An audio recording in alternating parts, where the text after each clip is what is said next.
Welcome everyone to our UK virtual photography exhibition celebrating local climate action not only in London but all around the UK. My name is Rick Casali, a trustee of Carbon Copy, the climate action charity that's behind this exhibition and that's currently running the online gallery that's open to the public at carboncopy.eco. I'd like to share with you a pre-recording made by co-host Atul Kumar, who spoke with some of the entrants from this exhibition about the climate action they are taking locally where they live and work. I do hope you'll enjoy listening to some of their stories about climate action in action.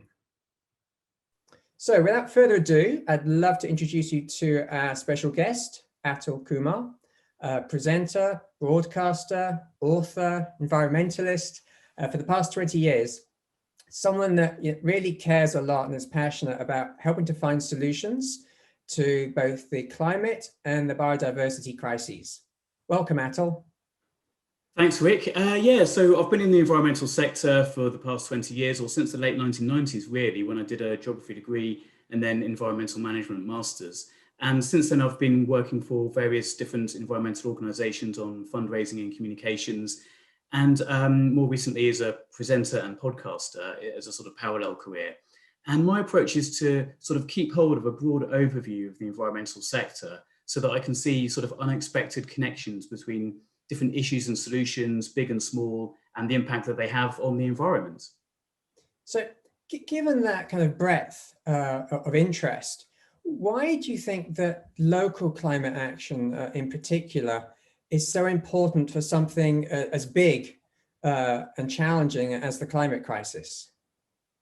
Yeah, well, I think it's important to work at all levels of society. So there's a lot of talk at the moment about COP26, the International Climate Summit that's been held in Glasgow this November 2021.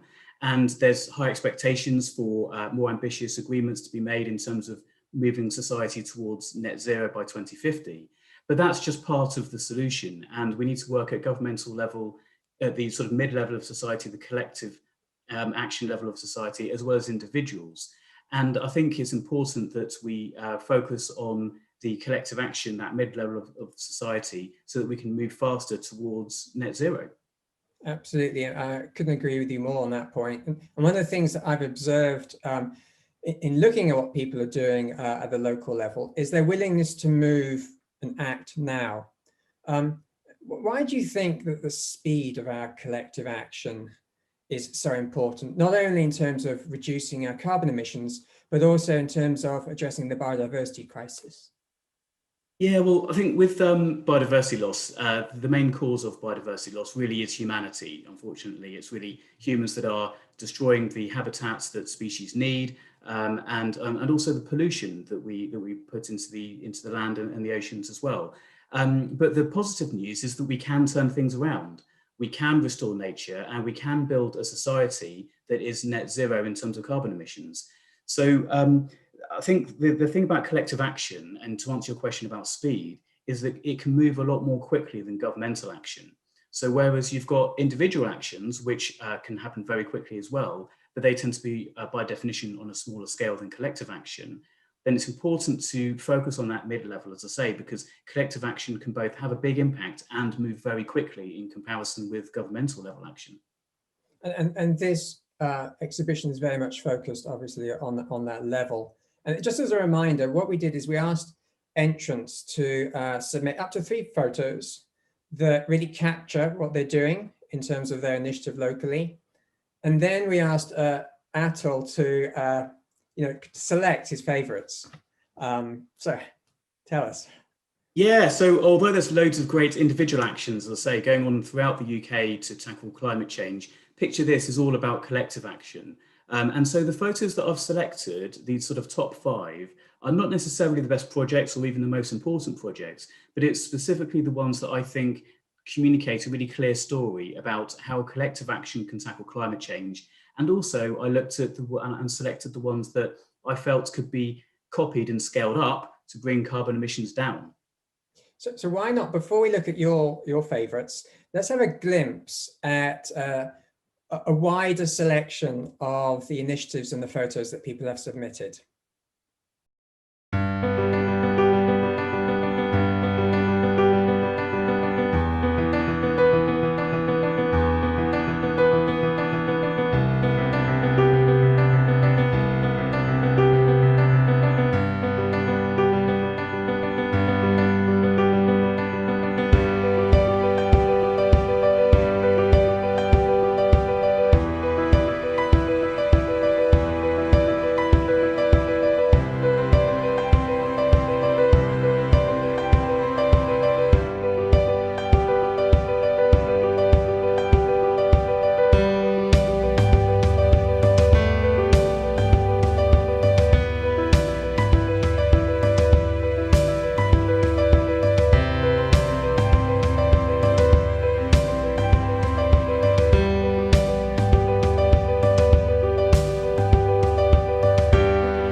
It's amazing to see so much variety in that snapshot.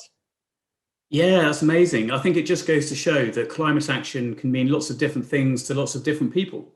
Yeah, I think in some, it's clearly the case that they are focused on addressing the climate crisis directly in terms of what they're doing. But it's also really interesting to see people, addressing maybe more immediate issues to do with maybe alleviating food poverty or improving community health and addressing the climate crisis as a consequence. Yeah, the way I tend to think of it is those three circles of sustainability, that Venn diagram where you've got the three circles overlapping. So you've got environmental benefits, social benefits, and economic benefits. And true sustainability happens in the middle where those three circles overlap.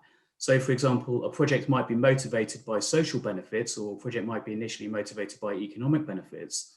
And then by design, it also has environmental benefits as secondary benefits. And that's fine. That's all about how things are working in the transition to sustainability, where people are motivated by different things.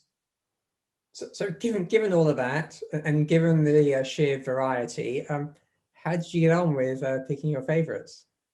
Yeah, well, as you can imagine, it was really difficult. It wasn't easy to pick my favorite one from each of the 5 different categories. I mean, I think we had over 100 photos sent in.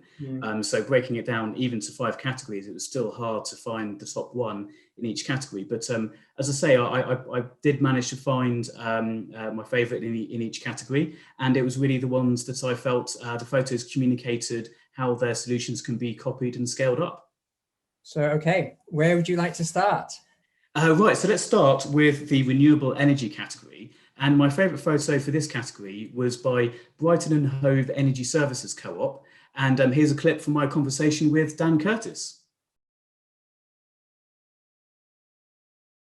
First of all, the fisheye view is excellent, and it's really great to get that kind of slightly different view of the solar panels on the roof of this primary school, which is Brunswick Primary School in Hove. Yeah. Before we delve into the renewable energy and solar panel side of things, I just wanted to point out the seagull there as well, because actually I think although it's quite a small seagull, it's not very dominant in the picture, because of its central position.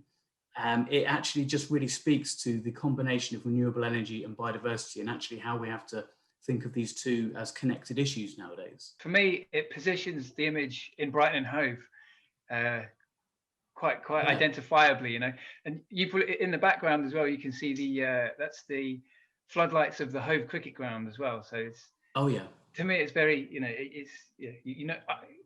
I know that picture's been taken. The seagull is the on the crest of the football team as well. It's kind of the image of the city. So, as well as the nature element, as you say as well. To me, it was a very definably Brighton and Hove image. BESCO, as you said in the introduction, it stands for Brighton and Hove Energy Services Cooperative. I always think a good description of who we are and what we do is if you read that name backwards.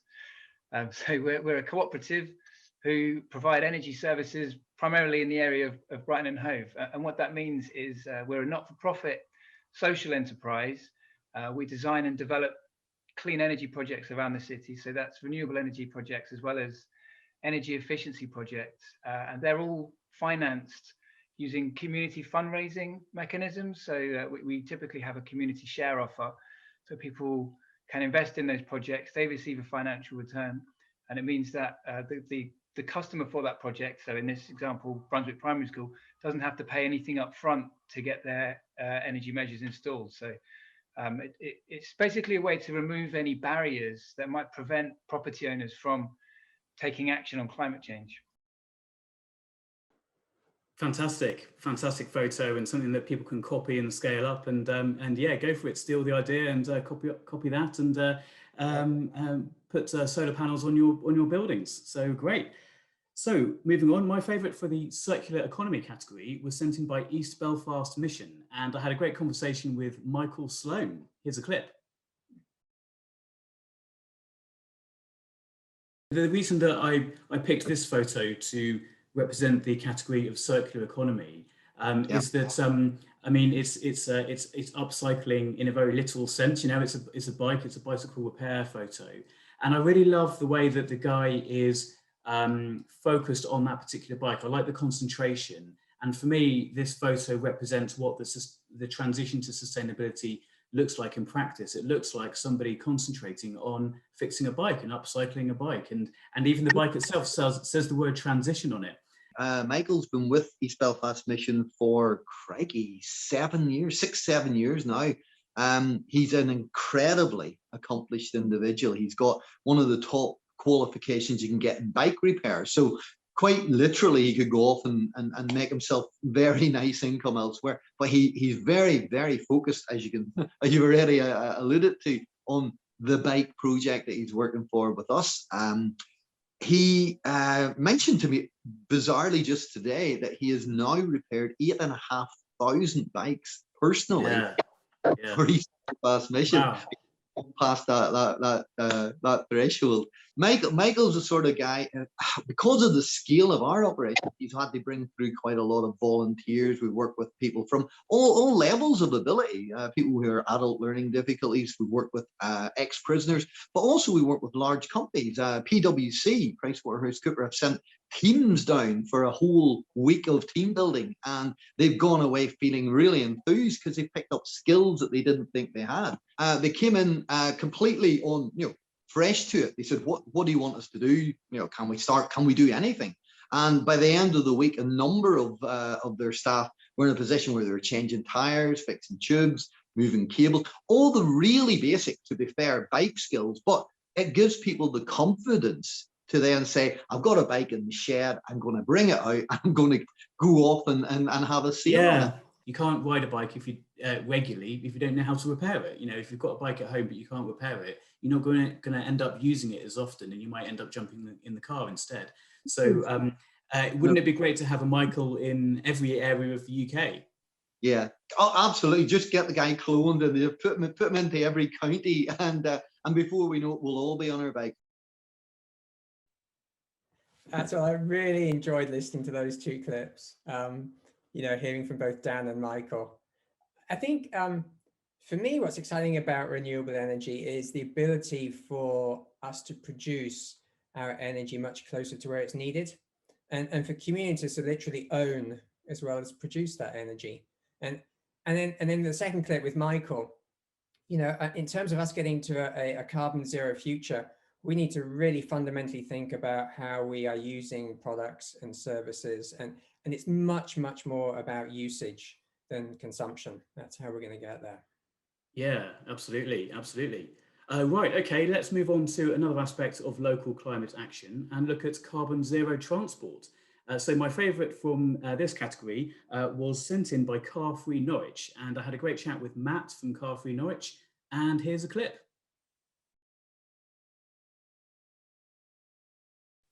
So this is a great photo we've got here, really sunny day. Can you tell us a bit about when this was taken and the circumstances around this photo? Yeah, sure. This was September 2019.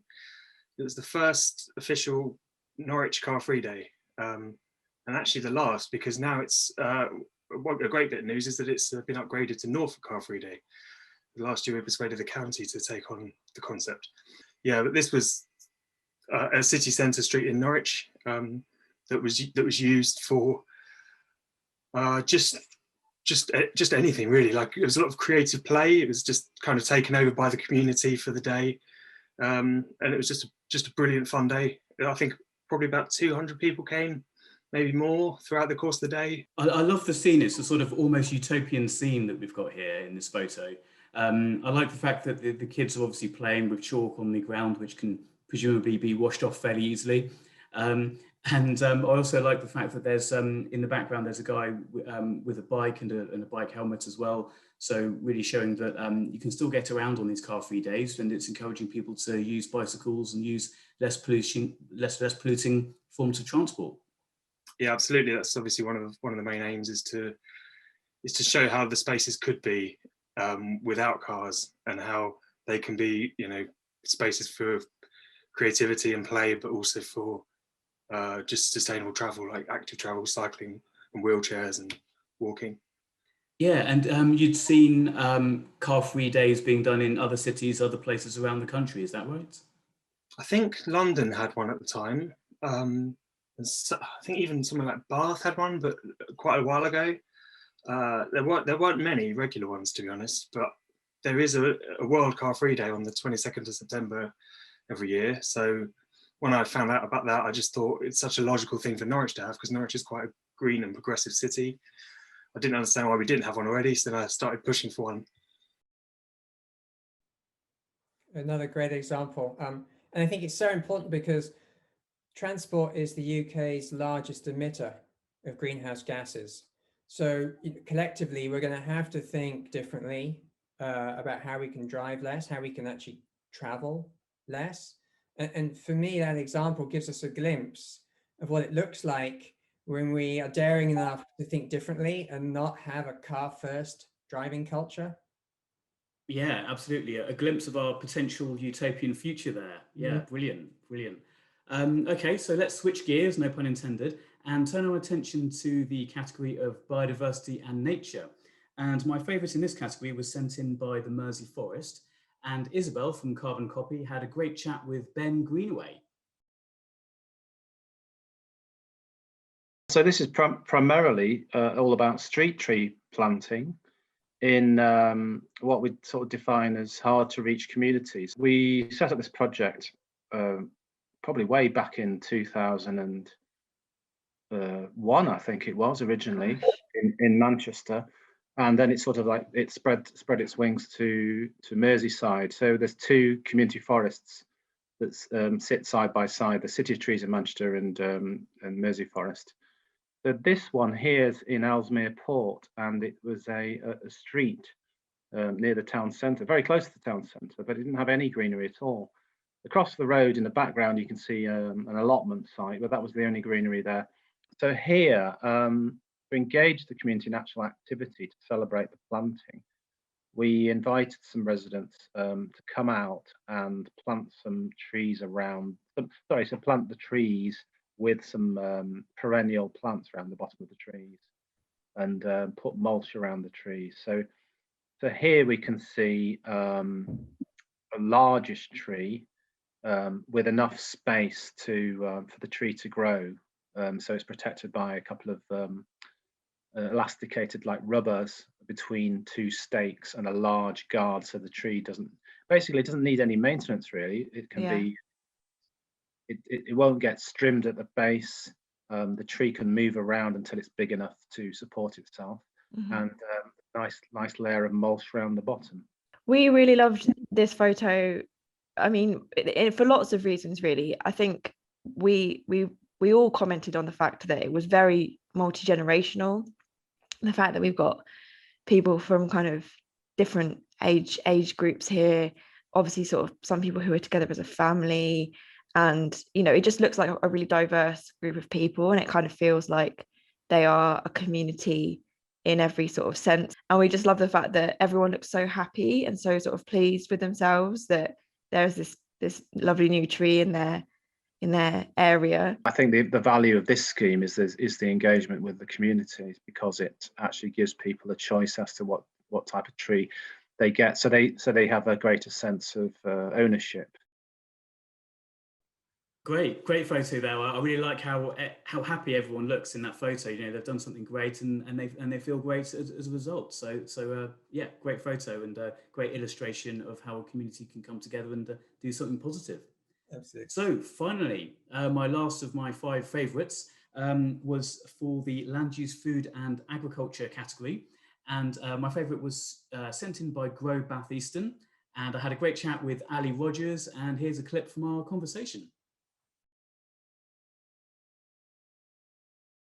Grow Bath Easton was started at the start of the first lockdown. There was a group of us that didn't know each other at the time that thought, we need to do something in the pandemic to kind of help people be a little bit more sustainable. So we started Grow Bath Easton, started off as giving away free seedling boxes to people that hadn't grown before. And it's majorly grown into all sorts of things now, where we're trying to start a community store. We've got various clubs, like a wellbeing club, a growing club, hen club, bee club. We've got about 9 different clubs now, where we're trying to sort of just encourage people to, be healthier in all sorts of ways, and to support each other in the community and strengthen connections in the community. Can you tell us a bit about how this photo came about? It was actually went back to December when my husband, who's also a member of Great Bath Eastern, he was contacted by a company called the Arc Foundation in Bristol. They were a literature charity, and they were doing an Occupy project, which was they're rescuing trees that were due to be destroyed because farmers were waiting for subsidies and that they hadn't come through. So we rescued 40 trees initially, and then a few people we knew with the land, took a few offers, and there was 30 left. And I spoke to Kevin Guy, who's the owner of New Leaf Farm, which you can see in the background there, which is on Bathhampton Meadows. He's also the leader of Bath Council. I in a passing conversation said to Kevin, have you got any space for any oak trees? And he said, yeah, absolutely. So he said, could we get the school involved? And I said, that'd be a nice idea, because the final year, year 6 are called Oak Class.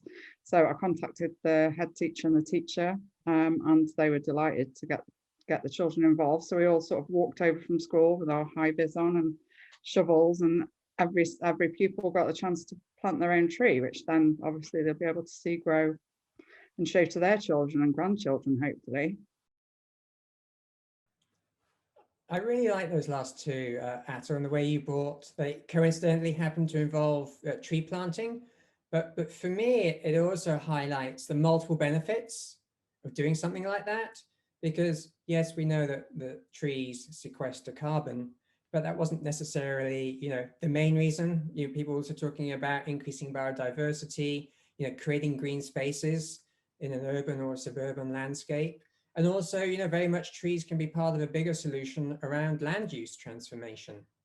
So fantastic. I really, really enjoyed all 5 of your favorites. Yeah, great. Yeah, it was a great process to go through so many photos and select the top 5.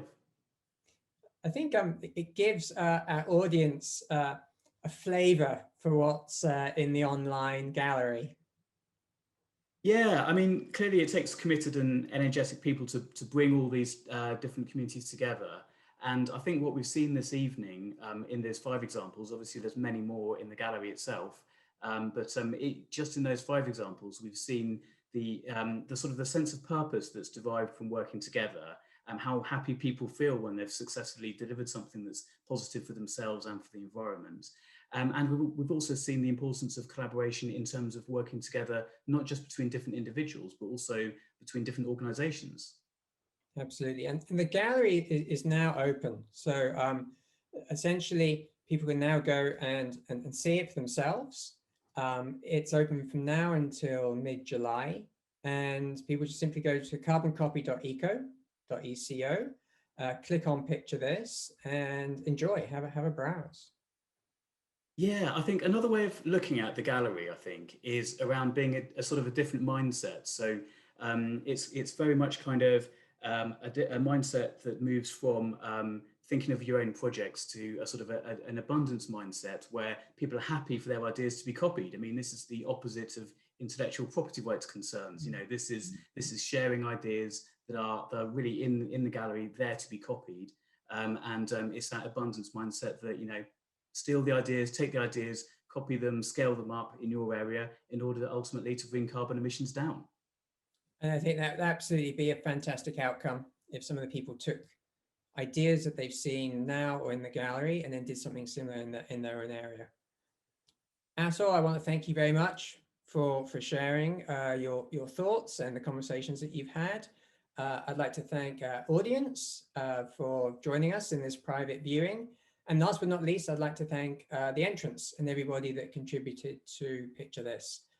This gallery is very much for you and by you. Yeah, I'd just like to add my thanks as well. Firstly to Rick, Isabel and Heather at Carbon Copy. Thanks in particular to the people that I had those pre-recorded chats with. And thank you to the viewers watching now and tuning in and looking at the gallery after this event. So thanks for watching and enjoy the Picture This gallery.